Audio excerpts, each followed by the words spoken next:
تمنا میں دنیا سے جاتا ہے، بیٹوں آپ نے مجھے حج نہیں کرایا، اسی تمنا سے دنیا میں اس کو لقبہ لگ جاتا ہے کہ مجھے میرے ان آنکھوں میں اس پاک گھر کو نہیں دیکھا۔ ابھی مولانا تلبیہ پڑھا رہے تھے، کیا لطف ہوتا ہے تلبیہ، کیا اللہ پاک نے اس میں ایک عجیب تاثیر رکھی ہے، لبیک اللہم لبیک۔ بھائیو، حج کا سفر ایک سفر نہیں، عاشقانہ سفر ہے، عاشقانہ سفر ہے، ایک مستانہ سفر ہے۔ لا الہ الا اللہ، کلمہ طیبہ یہ کیا ہے؟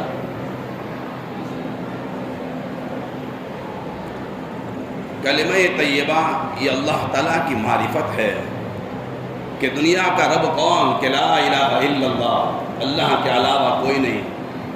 اور پھر جب آدمی میں لا الہ الا اللہ آیا تو اب کیا کہ اب نماز، کہ نماز کے ذریعے سے اللہ کا تعلق ملتا ہے، اور نماز جب آدمی میں آیا اور زکوٰۃ کا اہتمام ہوا تو زکوٰۃ اس اللہ کے تعلق کو محبت سے بدلتی ہے، اللہ کی محبت پیدا ہوتی ہے، مال خرچ کرتا ہے۔ اور جب آدمی روزہ رکھنا شروع کرتا ہے تو روزہ اللہ کی محبت کو عشق سے بدلتا ہے۔ اور پھر جب حج آتا ہے تو حج عاشق کو اپنے معشوق کی تلاش میں لگاتا ہے کہ حج کیا ہے، اب تلاش کرو اپنے معشوق کو، تلاش کرو اپنے اللہ کو۔ حج ایک مستانہ سفر ہے، اس لیے ابن قیم رحمۃ اللہ علیہ نے اپنی کتاب میں لکھا ہے، بھائیو جس کے حج کی زندگی اچھی گزر گئی، جس نے اپنا حج کا زمانہ اچھا گزار دیا تو سمجھو اس کو مابقیہ زندگی اچھی گزرے گی۔ حج کی زندگی اچھی ہو گئی تو سمجھو آنے والی زندگی جو بعد کی ہے وہ اچھی رہے گی۔ اس لیے ہمارے حضرت محمد صاحب دامت برکاتہم فرماتے ہیں، لوگوں حاجی بن کر کے جاؤ، حاجی بن کر کے آؤ، حاجی بن کر کے جاؤ، حاجی بن کر کے آؤ۔ کیا مطلب اس کا؟ حاجی بن کر کے آؤ۔ بھائیو، وقت گزاری پر بات ہے، میں حج میں جانے سے پہلے میں ساری تیاریاں کر لیتا ہوں، میں کس دواؤں کا بیمار ہوں، کیا دوائیں میری چلتی ہے، میں نے ویکسین لیا کہ نہیں لیا، میرے ویکسین کی فکر، دواؤں کی فکر، سارا لسٹ بنا لیتا ہوں، میرے بیگ میں سامان تیار ہو جاتا ہے۔ علماء فرماتے ہیں اس سامان کی جیسے ساری تیاریاں ہو جاتی ہے، حج میں جانے سے پہلے کچھ صفات کی بھی تیاری کر لو، کچھ صفات کی بھی تیاری کر لو۔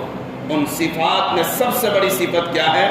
اپنی زبان پر کنٹرول، خاموشی، خاموشی۔ ایک اللہ والے تو فرماتے ہیں، لوگوں اپنے حج کو اگر حج مبرور بنانا چاہتے ہو، حج مقبول بنانا چاہتے ہو، اپنی زبان پر تالا لگا لو، اپنی زبان پر خاموش۔ کتنے بھی ناموافق حالات، کوئی تو بات تھی۔ اللہ پاک نے جہاں قرآن میں فرمایا، مدرسے میں گھنٹے میں یہاں جب اس آیت پر تفسیر آئی وَلَا جِدَالَ فِي الْحَجِّ، تو میں نے بچوں سے کہا، بیٹا حج میں اللہ پاک فرماتے جھگڑا نہیں کرنا۔ ایک طالب علم نے سوال کر دیا فوراً کہ استاد جی کیا حج میں بھی جھگڑا ہوتا ہے؟ اس کا ذہن تو بچکانا ہے نا، تو وہ بچہ سوال کرتا ہے کہ اللہ پاک یہ منظر کیوں کھینچتے ہیں، کیا حج میں بھی جھگڑا ہوتا ہے؟ میں نے کہا بیٹا اس کا تعلق تجربے سے ہے، اس کا تعلق تجربے سے ہے۔ جب آدمی اللہ کے راستے میں جاتا ہے تو پھر اس کو تجربہ ہوتا ہے، تو پھر یہاں جب حج میں جاتا ہے تو پھر اس کو تجربہ ہوتا ہے۔ اللہ نے پہلے سے باندھ دیا وَلَا جِدَالَ فِي الْحَجِّ، تو کیا ہوا؟ زبان پر خاموشی۔ میرے مزاج کے خلاف اللہ کی اس آیت نے بتلا دیا، حاجی کو حج کے عرصے میں اس کے مزاج کے خلاف باتیں پیش آنی ہے، آنی ہے، آنی ہے، طے ہے اس کا۔ جو ہی گھر سے نکل کر کے ایئرپورٹ پر ہم پہنچیں گے، وہاں سے ہمارے مزاج کے خلاف بات شروع ہو جائے گی۔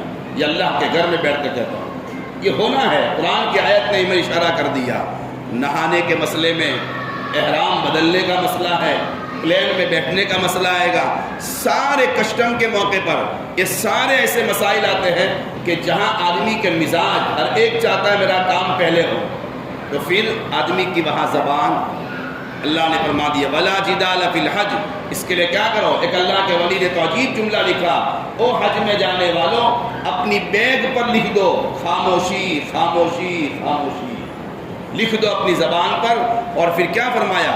جس نے صرف اس پر عمل کر لیا، جس حاجی نے اپنی زبان پر کنٹرول کر لیا، بس خاموشی، مزاج کے خلاف معلم کی طرف سے، حج کمیٹیوں کی طرف سے، وہاں کے ذمہ داروں کی طرف سے، ہوٹل والوں کی طرف سے، ایئرپورٹ والوں کی طرف سے، جتنا بھی مزاج کے خلاف آ گیا لیکن بس کنٹرول کر دیا، تو اللہ کے ولی فرماتے ہیں سمجھنا اللہ کی ولایت کو لے کر کے واپس لوٹو گے، اللہ کی محبت کو لے کر کے واپس لوٹو گے۔ بھائیو وہاں وقت گزاری میں سب سے پہلا حاجی بن کر کے جاؤ، یعنی اپنا مزاج، میرا غصے کا مزاج ہے، میں غصے کو یہاں رکھ کر کے جاؤں، غصے کو یہاں رکھ کر میری زبان پر کنٹرول ہو، صبر کا میری عادت بنا لو۔ جہاں صبر ہوگا تو سمجھو ان صبر کی عادت کے ساتھ اللہ کے گھر پر جاؤ گے، وہاں صبر کے ساتھ رہو گے تو کیا ہوگا نتیجہ؟ صبر کے نتیجے میں اللہ پاک حج مبرور نصیب کرے گا۔ اس لیے اپنی زندگی میں خاموشی کو لازم پکڑو۔ حج میں جانے سے پہلے ہماری مشق ہو کہ ہماری زبان پر ہمارا کنٹرول ہو، مزاج کے خلاف بات آنے پر ہم کبھی نہیں۔ اللہ یہ موقع دیتا ہے، حاجی جب تیاری کر کے جاتا ہے پہلے سے اور اپنی ذہن کے اعتبار سے تیار ہوتا ہے کہ مجھے وہاں جانے کے بعد یہ حالات پیش آنے ہیں، اور جب پہلے سے تیاری کر لیتا ہے تو پھر وہاں کیسے بھی حالات آ جاتے ہیں۔ بھائیو حج کے زمانے میں دو قسم کے لوگ نظر آتے ہیں، اور یاد رکھنا ایک جملہ عجیب لکھا ہے، جو جتنا نازک ہوتا ہے اتنا ہی ستایا جاتا ہے۔ جتنا نازک ہوگا، میرے مزاج کے خلاف نہیں ہونا چاہیے، تو پھر اتنے ہی حالات زیادہ آتے ہیں، اتنا ہی مزاج کے خلاف زیادہ ہوتا ہے۔ اور جس کا کچھ مزاج ہی نہیں، بس صبر کرنا، اللہ کے بندوں سے درگزر کرنا۔ میں ایسی جگہ پر آنے کے بعد بھی کیا کسی سے میں جھگڑا کروں گا؟ کیا میں کسی سے بدلا لوں گا؟ تو پھر وہ آدمی کے اللہ کی طرف سے اس کا نظام چلتا ہے کہ اس کے ساتھ اللہ کی مددیں آتی ہے۔ اس لیے سب سے پہلی بات میرے بھائیوں، جہاں ہم دواؤں وغیرہ کا اور چیزوں کا انتظام کرتے ہیں، تیاری کرتے ہیں، اپنی زبان پر ذرا کنٹرول کرنا بھی سیکھ دے، غصے کو صبر، غصے پر قابو کرنا، مزاج کے خلاف بات آوے فوراً اپنی زبان سے یہ نکالنا میرے اللہ کی یہی مرضی ہے، میرے اللہ کی یہی مرضی ہے۔ معلمیہ صاحب رحمۃ اللہ علیہ اپنی ماں کے ساتھ سفر میں ہے، تھوڑا سا مزاج کے خلاف ہو گیا، معلمیہ صاحب رحمۃ اللہ علیہ کی زبان سے تھوڑا جملہ نکلنے لگا، ماں نے کہا بیٹا کیا کرتے ہو؟ فرمایا امی دیکھو نا، ہم کھڑے ہیں لائن میں اور پھر بھی یہ بیچ میں آتا ہے۔ ماں نے کہا بیٹا صبر کرو۔ فرمایا امی ہم لائن میں ہیں، ہمارا حق ہے، اور یہ پیچھے سے اور پھر بھی بیچ میں آتا ہے۔ فرمایا بیٹا یہی اللہ کی مرضی ہے، بیٹا عالمیہ یہی اللہ کی مرضی ہے کہ ہمارا نمبر اس کے بعد آوے، خاموش رہو۔ ایک ماں اپنے بچے کی کیا تربیت کرتی ہے، جب حاجی اس کو دن پر کے لے کر جائے گا وہ دوسروں کا خیال رکھنے والا بنے گا۔ اس لیے میرے بھائیوں سب سے پہلے ہماری بات یہ ہے، ہم اپنی زبان پر خاموشی، مزاج کے خلاف بات آ جانے پر اپنے آپ پر کنٹرول، بس یہی سمجھے میرے اللہ کی مرضی ہے۔ جب آدمی اس کے ساتھ اللہ کے گھر پر۔ نمبر 2 میرے بھائیوں، ہمارا جو موبائل کا معاملہ ہوتا ہے، حج کا سفر تو یہ مستانہ سفر ہوتا ہے، عاشقانہ سفر ہوتا ہے۔ آدمی جب مخلوق کو یہاں رکھ کر خالق کے لیے سفر کرتا ہے، بھائیوں موبائل ضرورت ہے، آدمی ساتھ میں بھی لے جا سکتا ہے، ضرورت ہے، لیکن وہاں لے جانے کے بعد اپنے موبائل میں زندگی لگا دینا، موبائل میں ویڈیو کال میں لگ جانا، وہاں جانے کے بعد بھی اولاد کو نہ بھولنا، اولاد پہ گھنٹوں گھنٹوں وہاں موبائل پر بات کرنا۔ بھائیو یہ تو موقع تھا خالق کو یاد کرنے کا، 40 دن اور 30 دن تو موقع ملے تھا اللہ کے در پر رونے دھونے کا۔ کیا یہ وقت بھی ہمارا موبائل کے نظر ہو جائے گا؟ یہ وقت بھی ہمارا ویڈیو کال کے نظر میں ہو جائے گا؟ اس لیے میرے بھائیوں موبائل کا معاملہ ہمارا چاہے ضرورت ہے، آدمی لے جاتا ہے، بہت سے مسائل ہوتے ہیں، لیکن ایسے موقع پر آدمی احتیاط کے ساتھ جتنا ہو سکے ہم موبائل کے معاملے میں احتیاط کریں۔ اور اس کے علاوہ میرے بھائیوں جہاں ہم اللہ کے راستے حج میں جا رہے ہیں، اللہ کی اہم عبادت کے لیے جا رہے ہیں، اللہ نے ہمیں قبول کیا ہے، بھائیو ہماری یہاں نکلنے سے پہلے ہم اللہ کے سامنے مانگنے والے بنے۔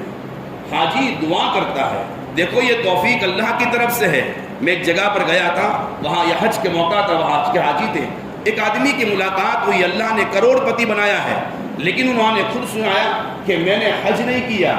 میں نے ان سے پوچھا وجہ کیوں؟ کہ ایک مرتبہ میں حج کے لیے نکلا بھی، میرا ویزا بھی لگ گیا تھا، میں پلین میں جا کر کے وہاں ایئرپورٹ پر جا کر کے میں واپس آ گیا۔ میں نے کہا وجہ کہ جب وہاں پلین میں بیٹھنے کے لیے اعلان ہوا وہاں تو میں بیٹھنے کے لیے گیا، تو میرے دل میں آیا کہ اگر راستے میں اگر پلین گر جائے گا تو میرا کیا ہوگا۔ اب دیکھیں یہ کروڑ پتی آدمی ہے، لیکن وہاں سے آج تک حج سے وہ محروم ہے۔ کیا خیال بھائیو، یہ حج نہیں ہوا، یہ زندگی پر سوچنا چاہیے کوئی کمی ہوئی ہے۔ تب تو اس خیال میں ایک آدمی روتا ہے اللہ وہاں جانے کے لیے، اور یہاں یہ حالت معلوم ہی ہو، یہ اللہ کی طرف سے توفیق ہوتی ہے۔ اس لیے میرے بھائیو موبائل کے معاملے میں احتیاط، اور اس کے ساتھ رونے دھونے کا ابھی سے اہتمام، اللہ سے مانگنا سیکھو، اے اللہ جیسے حج کرنا آپ کو پسند ہے ایسا حج کرنے کی ہمیں توفیق نصیب فرما دیجیے۔ بھائیو یہ موقع ہر وقت نہیں ملتا، یہ موقع بار بار نہیں ملتا، یہ موقع زندگی میں کبھی ایک مرتبہ آ جاتا ہے اکثروں کو، کوئی ماشاءاللہ ماشاءاللہ بار بار جانے والے ہوتے ہیں، ورنہ زندگی میں ایک مرتبہ ہوتا ہے۔ ہم اللہ سے ابھی سے 2 رکعت پڑھ کر کے مانگنا سیکھیں، اے اللہ جیسے حج کرنا آپ کو پسند ہے ایسا حج کرنے کی ہمیں توفیق نصیب فرمائیے۔ ایک اللہ کے ولی تو فرماتے تھے، او حاجی حج میں جانے کے بعد روزانہ جب صبح اٹھو تو اللہ سے کہو، اے اللہ آج دن شروع ہوا، اس دن میں جس وقت میں جو عمل جیسے کرنا آپ کو پسند ہے اے اللہ وہ عمل اس وقت میں ایسے کرنے کی ہمیں توفیق نصیب فرمائیے۔ اللہ سے مانگنا پڑتا ہے، تو آدمی ابھی سے مانگنے کا مزاج بنائے گا، نتیجہ کیا ہوگا؟ اللہ کے گھر میں حاجی وہاں جانے کے بعد وہاں بھی مانگنے کا مزاج ہوگا، وہاں بھی اپنے وقت کو صحیح گزارنے کی فکر ہوگی۔ اکابرین اور اللہ والے فرماتے ہیں کہ جب آدمی یہاں سے تیاریاں یہ کر کے جاتا ہے تو وہاں جانے کے بعد وہ حاجی بن کر کے رہتا ہے، اس کا وقت صحیح گزرتا ہے، ورنہ حج کے ایام تو 5 دن تو حاجی کر لیتا ہے، لیکن اس کے بعد جو وقت بچتا ہے، جو حاجی یہاں رونے دھونے کے ساتھ نکلا ہے تو وہ مابقیہ اوقات طواف میں گزارتا ہے، اللہ کی عبادات میں گزارتا ہے، تو وہ وقت وہاں کب گزرے گا؟ جب ہم یہاں سے حاجی بن کر کے گئے ہیں، پہلے سے اللہ سے مانگ کر کے گئے ہیں اللہ ہمارا وقت صحیح گزرے، یہ موقع اللہ آپ نے دیا ہے، ہم وہاں سے لوٹیں تو ہم آپ کے تعلق کو لے کر کے لوٹیں، آپ کی محبت کو لے کر کے لوٹیں، تو جانے والا حاجی وہاں جانے کے بعد اپنا وقت اچھا گزارے گا، اور وہاں جہاں حج ہمارا پورا ہوا، جو موقع ملے وہاں کے جو قانون ہو، اور جیسے ہمیں اللہ کے گھر میں جانے کا موقع ملا، بھائیو ہماری کوشش ہو زیادہ سے زیادہ ہمارا طواف ہو، اللہ کے گھر کا چکر عاشقانہ ہو۔ دیکھو تو صحیح اللہ پاک قرآن میں کیا فرماتے ہیں، خذوا زینتکم عند کل مسجد، آپ اپنے گاؤں کی مسجد میں اگر آپ کو نماز پڑھنے آنا ہے تو اچھے کپڑے پہن کر کے آؤ، زینت اختیار کر کے آؤ، لنگی اور جو ایسے کپڑے جو لوگوں میں جانے میں آپ کو شرم آتی ہے ایسے کپڑوں میں نہ آؤ، اچھے کپڑوں میں آؤ، اور جہاں حج میں بلایا تو کیا فرمایا، عاشقانہ آؤ، 2 کپڑے میں 2 چادروں میں آؤ، سر پر ٹوپی نہیں، بڑا گندا حال ہو، سر میں جوئے پڑے تو مارنے کی اجازت نہیں، سر میں جوئے رہنے دو، تکلیف برداشت کرو، اور ایسی حالت میں آؤ، خوشبو بھی نہ لگاؤ، چاہے پسینے کی بدبو آوے، پسینے کی بدبو آنو دو۔ کیا ہے کہ وہاں آدمی عاشق وہاں معشوق کو تلاش کرنے کے لیے گیا ہے، اور عاشق جب اپنے معشوق کو تلاش کرتا ہے تو وہ اپنی حالت نہیں دیکھتا، عاشق اپنی اچھی حالت کو نہیں دیکھتا کہ میں اچھی حالت میں جاؤں، عاشق تو عشق میں ڈوبا ہوا ہوتا ہے، اس لیے وہاں اللہ پاک نے منظر بدل دیا، یا اچھی حالت میں آؤ وہاں اس حالت میں آؤ، تو وہاں جانے کے بعد جب حاجی اس حالت میں ہوتا ہے اور اپنا وقت پھر اللہ کی یاد میں گزارتا ہے، طواف میں گزارتا ہے، رونے دھونے میں گزارتا ہے، موقع ملا رات کو اللہ کے سامنے روتا ہے، صبح وہاں کچھ نہیں ہوتا، کمزور ہے، بڑھاپا ہے، کم از کم اللہ کے گھر کے سامنے دیکھ کر کے بیت اللہ کو دیکھے، اور بیت اللہ کو دیکھ کر بس محبت کے ساتھ دیکھتے رہے اور وہاں بیٹھے رہے۔ یہ دیکھنا بھی بہت بڑی، میں نے دیکھا وہاں بیت اللہ شریف کے سامنے ایک آدمی بیٹھا ہوا ہے، اس کا چہرے پر ناک نہیں ہے، بالکل ناک چپکی ہوئی، آنکھیں دسی ہوئی ہے، بالکل چہرہ دیکھو تو ڈراؤنا، آنکھیں بالکل چھوٹی چھوٹی، ناک چپکا ہوا، اور بیت اللہ کے بالکل سامنے دوپہر گرمی کا وقت ہے اور وہ بیت اللہ کو محبت کے ساتھ دیکھ رہا ہے۔ شکل اچھی نہیں ہے لیکن اللہ کی محبت کے ساتھ اللہ کے گھر کو دیکھ رہا ہے اور کہہ رہا ہے اللہ جس حال میں تو نے میرا چہرہ بنایا ہے راضی ہوں، لیکن میری خوش قسمتی کہ اس چہرے کے ساتھ بھی تو نے تیرے گھر کا دیدار کرایا ہے، تو نے تیرے گھر کا دیدار کرایا ہے محبت کے ساتھ۔ کچھ نہیں ہو سکتا، تھکے آ رہے ہیں یا بڑھاپا ہے، کمزوری ہے، کم از کم محبت کے ساتھ اللہ کے گھر کو دیکھو۔ زیادہ وقت ہمارا وہاں جہاں اللہ کا گھر نظر آ رہا ہو، محبت کے ساتھ اللہ کے گھر کو دیکھتے ہو، وہاں بھائیو جو انوارات ہوتے ہیں وہ انوارات ہمیں یہاں دیہاتوں میں نہیں ملتے۔ اس لیے تو حاجی جب آپ دیکھو گے، جب وہاں سے آپ کی بس روانہ ہوگی، جب آپ کا آخری دیدار ہوگا بیت اللہ کا، اور جب وہاں سے آپ کی بس نکلے گی، آپ وہاں فٹ فٹ کر کے رہوں گے، اے اللہ یہ کہاں منظر چلا گیا اور واپس کب یہاں آنے کو ملے گا؟ آدمی سوچ نہیں پائے گا۔ وہاں دیکھا ہم نے بس میں، بس روانہ ہوئی، عورتوں نے اپنے آواز کا پردہ باقی نہ رکھا اور عورتیں وہاں فٹ فٹ کر کے رونے لگی، اے اللہ کس منظر کو دیکھ کر چھوڑ کر جا رہے ہیں؟ عجیب منظر ہے، کیا اچھا ہو کم از کم اس منظر میں ہم جتنا ہو سکے بھائیو اپنا وقت عبادات میں، طواف وغیرہ میں اپنا وقت لگاوے۔ تو وہاں حج کے موسم میں رہتے ہوئے بھائیو وہاں زیادہ تر ہمارا وہاں اللہ کے گھر میں بیت اللہ میں طواف کرنے میں وقت لگے، اللہ کے سامنے مانگنے میں وہاں وقت ہمارا لگے، اور خاص طور پر عرفہ کا وقت آوے۔ بھائیو عرفہ میں ذرا یاد رکھے، عرفہ کا لمحہ لمحہ قیمتی ہے، عرفہ کے میدان کا لمحہ لمحہ قیمتی ہے، اور بھائیو محبوب کی امت حالات میں ہے۔ آپ لوگوں کو اللہ نے موقع دیا ہے، محبوب کی امت حالات میں ہے، اور عرفہ کا میدان آپ کو ملے گا۔ اور پردے کے پیچھے وہ سننے والی میری دینی ماں بہنوں، آج خاص آپ کی دعاؤں کو امت کو ضرورت ہے۔ امت کے حالات بدلے ہیں تو عورتوں کی امت کی عورتوں کی دعاؤں نے بدلے ہیں۔ عرفہ کا میدان اللہ آپ کو دے گا، عرفہ کا لمحہ لمحہ قیمتی ہے۔ ایک نصیحت ذرا یاد رکھنا بھائیو، عرفہ کے دن ذرا بھوکے رہ لینا، یعنی کھانا کم کھانا، ناشتہ وغیرہ پر اکتفا کر لینا، اس لیے کہ کھانا آدمی کو سلا دیتا ہے، کھانا سلا دیتا ہے، کھانا سستی لاتا ہے، وقت آرام میں گزر جاتا ہے، وقت آرام میں گزر جاتا ہے، سونے میں گزر جاتا ہے۔ عرفہ کا لمحہ لمحہ قیمتی ہے، عرفہ کا میدان۔ آپ علیہ السلام نے فرمایا میری امت کا سب سے بڑا گنہگار وہ آدمی ہے جو عرفہ کے میدان میں آ کر کے میرے سامنے ہاتھ اٹھاوے اور پھر وہ یوں کہ سمجھے کہ میری دعا قبول نہیں ہوگی۔ میری امت کا سب سے بڑا گنہگار ہے، اس کا مطلب کیا؟ دعا قبول ہونے ہی والی ہے۔ وقت کتنا ہے ہمارا؟ 12 بجے سے لے کر کے مغرب تک کا وقت ہے، یہ وقت ہمارے پاس، اور یہ وقت بھائیوں رونے دھونے میں گزارنا ہے۔ عامتاً وہاں اجتماعی دعا ہو جاتی ہے، وہاں کوئی خیمے میں مولانا ہے، کوئی عالم صاحب ہے، کوئی ولی ہے، اجتماعی دعا کچھ دیر ہو جاتی ہے، لیکن بھائیوں پھر وقت تھوڑا سا غفلت میں چلا جاتا ہے، آرام وغیرہ میں۔ بھائیوں یہ وقت کتنا ہو سکے، یہ لمحہ تو ہے، یہ دن کل کب آنے والا ہے، اس لیے ہم رو کر کے وہاں کم از کم اللہ کی محبت میں بیٹھے، ہاتھ اٹھاوے جتنا ہو سکے۔ ابھی سے دعا مانگنے کی عادت ڈالے، گھنٹوں گھنٹوں۔ آدمی یہاں سے عادت ڈالے گا تو وہاں سے مانگنا آسان ہوگا۔ مانگتے مانگتے ہاتھ تھک گئے، رکھ دو، بس ہاتھ اٹھائے بغیر اللہ سے کہو۔ اور بھائیو اگر کچھ بھی نہیں آتا تو کم از کم اکیلے ہو، کسی سے ہماری بات نہ ہو، اور محبت کے ساتھ اللہ اللہ اللہ اللہ، ہم اپنی زبان میں اللہ اللہ، سب جانتا ہے اس بندے کے اندر کی جائز مرادیں کیا ہے، اللہ ساری چیزیں جانتا ہے، بس یہ رٹ لگائے رہو گے اللہ اللہ اللہ، پھر آپ دیکھ لینا میرے بھائیو یہ رٹ آپ کے دل میں کیا کیفیت پیدا کرتی ہے، آپ چک کر کے اس کو دیکھنا، بس اللہ کی رٹ لگا دو۔ یہ وقت ہمارا غفلت میں نہ گزر جائے، جہاں نیند آوے تو اپنے نفس کو کہنا اے نفس آج کا دن تو ہے، پھر سلا دوں گا، آج تو تھوڑے سے گھنٹے ہیں، اگر دوپہر کا کیلولہ نہیں ہوا تو کیا ہوا، اگر 12 بجے سے پہلے تھوڑا آرام کر لو، وہاں تھوڑی نیند مل جائے گی، وقت ہمارا دعا میں ہوگا۔ اس سے میرے بھائی عرفہ کے میدان میں جتنا ہو سکے امت کے لیے رونے میں گزارے، دعاؤں میں ہمارا اہتمام ہو۔ تو حج کے موسم میں عرفہ کا میدان اچھا موقع ہوتا ہے،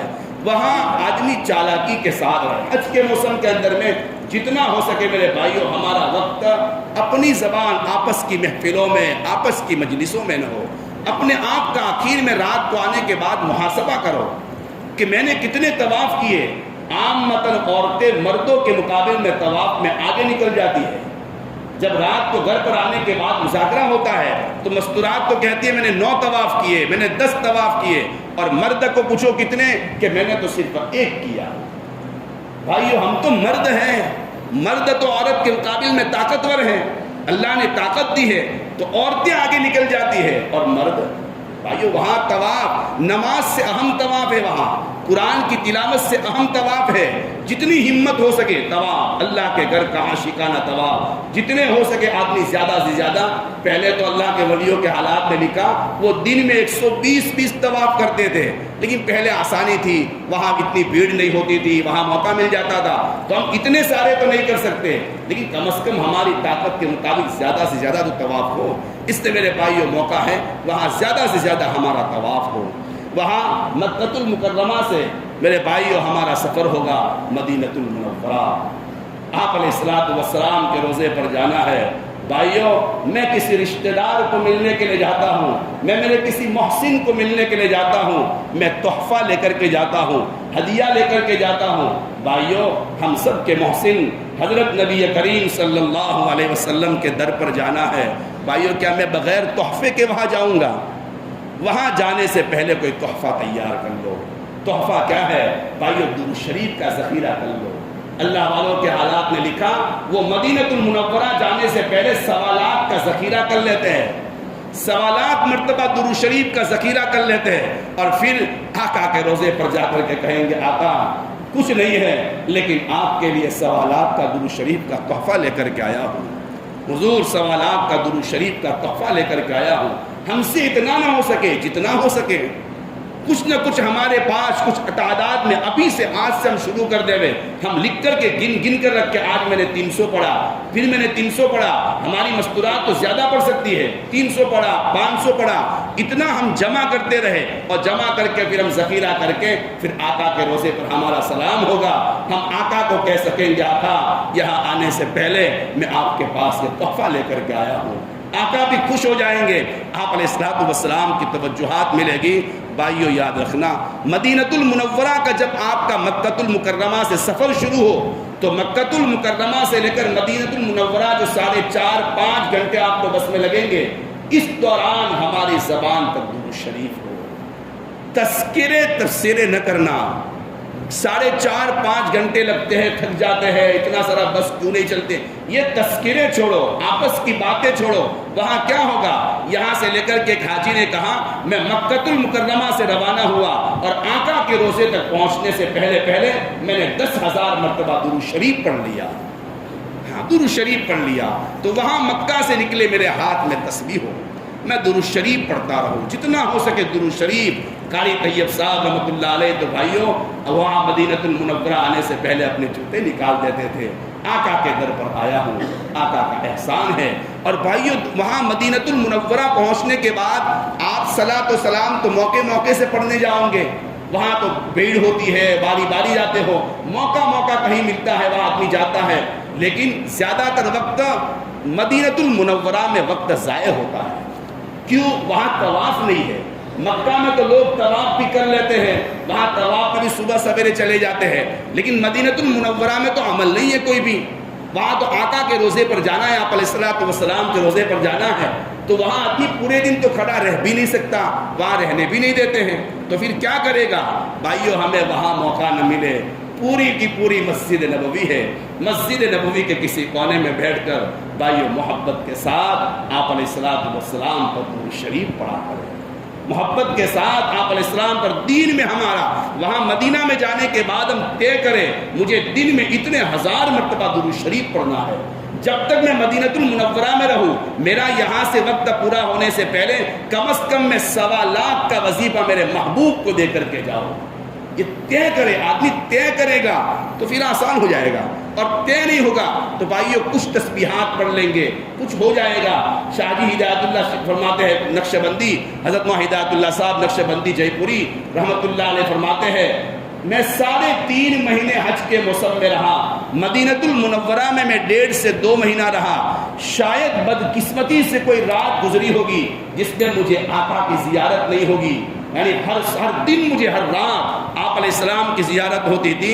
فرمایا کس عمل کی بنیاد پر؟ کہ میں مدینۃ المنورہ میں زیادہ وقت میرا درود شریف میں لگاتا تھا، زیادہ وقت درود شریف میں چلتے پھرتے، ہم بلڈنگ سے آ رہے ہیں، ہمارے ہاتھ میں پارے والی تسبیح ہو، وہی درود شریف پڑھتے پڑھتے، چھوٹا درود شریف صلی اللہ علیہ وسلم صلی اللہ علیہ وسلم۔ بھائیو جتنا ہو سکے درود شریف کا اہتمام ہو تو مدینۃ المنورہ میں، اور وہاں عام متن کیا ہوتا ہے، مدینۃ المنورہ میں ہمارا وقت جو زیادہ ہوتا ہے وہ آپس میں بات میں، عصر کے بعد کہیں جانے میں، آپس میں باتیں کرنے میں وقت گزر جاتا ہے۔ یہ وقت ہمارا نہ گزرے، کام میں لگے۔ وہاں قریب میں قبرستان ہے، ریاض الجنہ ہے، وہاں آدمی جائے گا، وہاں ریاض الجنہ میں نماز پڑھے گا، قریب میں قبرستان میں وہاں جائے گا، وہاں ایصال ثواب کے لیے ہم جاویں۔ بہرحال مدینۃ المنورہ کا ہمارا زیادہ وقت بھائیو درود شریف میں گزرے۔ اور پھر جب ہمارا واپس آنا ہو تو بھائیو حاجی بن کر کے واپس آوے۔ میں نے شروع میں کہا تھا حاجی بن کر کے جانا، حاجی بن کر کے آنا۔ حاجی بن کر کے آنا کیا ہے بھائیو؟ حاجی بن کر کے آؤ گے تو سمجھ جانا آپ کا حج قبول ہو گیا، اس لیے کہ آپ علیہ السلام نے فرمایا ہے، حدیث میں ہے۔ حج مقبول کیا ہے کہ آدمی کی حج میں جانے سے پہلے کی جو زندگی تھی، اب وہ زندگی میں چینجنگ آ گئی، اب معاملات صحیح ہو گئے، اب زبان سے جھوٹ نہیں بولتا حاجی، اب معاملات میں حرام کاروبار تھا وہ حلال کر دیا، اب کسی کو دھوکہ نہیں دیتا، گھروں میں جھگڑے نہیں کرتا ہے، نماز کبھی نہیں چھوڑتا، اللہ کے گھر سے دور نہیں ہوتا۔ تو پہلے جو کمیاں تھی وہ کمیاں اس نے دور کر دی، تو سمجھو کہ وہ حاجی بن کر کے آیا۔ اور جب آدمی حاجی بن کر کے آتا ہے تو یہ علامت ہوتی ہے کہ اس حاجی کا حج قبول ہو گیا، حاجی کا حج قبول ہو گیا۔ اس سے میرے بھائیوں جاؤ تو بھی حاجی بن کر کے اور آؤ تو بھی حاجی بن کر کے۔ اور بھائیوں موقع اچھا ہوتا ہے، ایسے موقع پر اخیر میں آپ سے دعا، حضرت عمر رضی اللہ تعالیٰ عنہ، آپ علیہ الصلوۃ والسلام، حضرت عمر رضی اللہ تعالیٰ عنہ عمرہ کرنے کے لیے جا رہے تھے، آپ علیہ الصلوۃ والسلام نے دیکھا، فرمایا عمر کہاں جا رہے ہو؟ فرمایا میں عمرہ کرنے کے لیے جا رہا ہوں۔ تو آپ علیہ السلام نے کیا فرمایا؟ یا اخی لا تنسنا فی دعائی، یا اخی لا تنسنا فی دعائی، او میرے بھائی اپنی دعاؤں میں مجھے نہ بھولنا۔ بھائیو یہ فقیر بھی آپ کو کہتا ہے، یہ موقع ہے جب مجھے فون آیا، یہ موقع سے ایسے مجلسوں میں جانا ہوتا ہے بھائیو، اس موقع پر اور موقع پر بات کرنے کے مقابل میں یہاں خوشی ہوتی ہے، اس لیے کہ یہ موقع کچھ اور ہے، یہ چہرے کچھ اور ہے، ایک اور جگہ پر جانے والے ہیں، یہ آنکھیں کچھ اور مقام کو دیکھنے والی ہے جہاں کی دعائیں قبول ہوتی ہے۔ اس لیے بھائیوں میں بھی آپ لوگوں سے کہتا ہوں، خصوصاً دینی ماں بہنوں سے، کہ آپ کے اگر یاد آ جاوے تو کم از کم میرے لیے بھی آپ دعا کا اہتمام کرنا۔ اور آخری نصیحت کر کے جاتا ہوں، خاموشی خاموشی خاموشی، زبان پر کنٹرول کر دینا، واللہ کچھ لے کر کے واپس آؤ گے۔ زبان پر کنٹرول کر دینا، یہ جملہ یاد رکھنا، جہاں مزاج کے خلاف آوے فوراً کہا تھا خاموش خاموش، زبان نہیں کھولنی، صبر صبر صبر۔ تو پھر آپ، اور پھر وہاں ایک بات تو یہ خاموشی صبر، اور وہاں جانے کے بعد آنکھ کی حفاظت۔ وہاں الگ الگ ملکوں سے وہاں لوگ آتے ہیں تو وہاں آنکھ کی حفاظت کرنا، ورنہ وہاں کا گناہ بھی خطرناک ہے کہ ایک آدمی نے طواف کرتے ہوئے اس کی نگاہ غلط اٹھی، اللہ نے اسی وقت آنکھ چھین لی، اسی وقت آنکھ چھین لی۔ وہاں موقع بھی ایسا ہے، اس سے آپ کی حفاظت کرنا۔ اللہ پاک ان باتوں پر عمل کرنے کی توفیق عطا فرمائے۔